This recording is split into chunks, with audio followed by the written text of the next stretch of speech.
Now let's take a look at the weather a little bit closer to home right now. It was a beautiful day for winter in Wisconsin, although it definitely wasn't where we should be for the month of March. We had some wind throughout the day, but overall it was fairly enjoyable.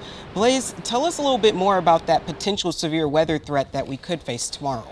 That's right. You know, the warmth today is certainly going to help kind of get the atmosphere ready for that severe weather tomorrow. It's brought on by a strong low pressure system that's moving through the Midwest right now. That allowed our temperatures to climb to 73 degrees in the Madison area. That is a new daily record high temperature for March 3rd, beating the old record set back in 1983 of 3 degrees. Our old record was 70. And for context, we should be tapping into the low 70s by late May. So we are well above average. And again, this heat is going to remain overhead overnight and into your Monday, and that's going to provide the energy necessary to provide us with some showers and some thunderstorms, and maybe a few of those thunderstorms becoming severe. Speaking of thunderstorms, right now you have to go up to Mauston and further north to tap into some of that shower and thunderstorm activity.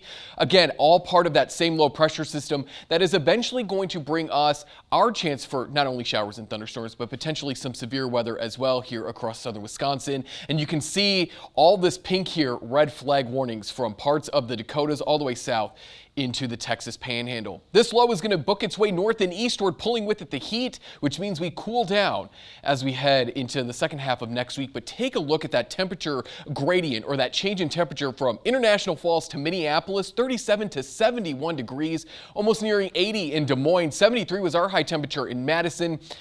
That's why we were so windy today, because over this relatively small area, all things considered, we're having two competing air masses, 37 in International Falls and 71 degrees in the Twin Cities. Those are two competing air masses, and that's why we're going to be breezy as we head into really the rest of your day today and into Monday as well. A lot of us still in the 70s, stretching from Janesville back north and west into La Crosse, 68 in Watertown.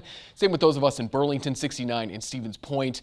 Again, some of our wind gusts today topping 30, 40, topping 50 miles per hour. 51 was our strongest wind gust in the Madison area. If you're not a fan of the wind, it will die down as we head into, I would say, the middle of next week. But it's just going to be breezy here because of this low pressure system. Maybe squeezing out a shower or maybe a non-severe thunderstorm tonight as that low pressure system scoots its way north and eastward. Its cold front drapes across parts of Wisconsin and kind of ushers in another weak low, which is why we have that severe weather threat and that evening chance for showers and thunderstorms Monday, overnight into early Tuesday.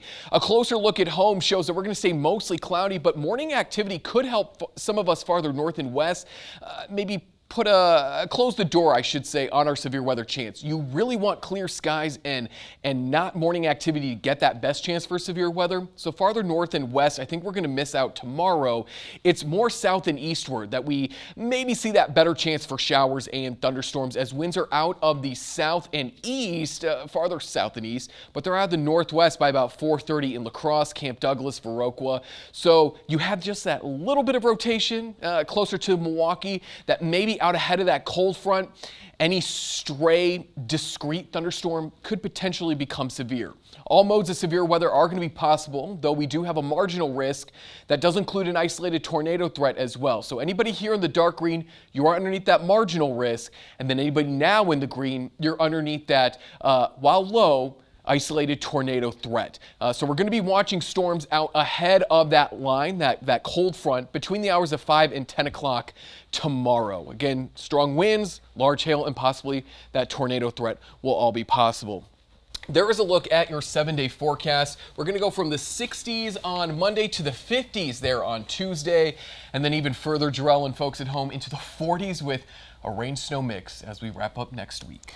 Blaze, it was so nice outside. I really think we should have did the broadcast outside. Hey, I would not have fought you on that. I would have been able to wear shorts, but it would have been hard because that wind might have messed up our mics a little bit. You know, I can't wait for the rain, though, because I get to sleep in on those days, and I'm going to be inside sleeping. It's so nice when it's raining and you can nap. Yeah, Sleep. I agree.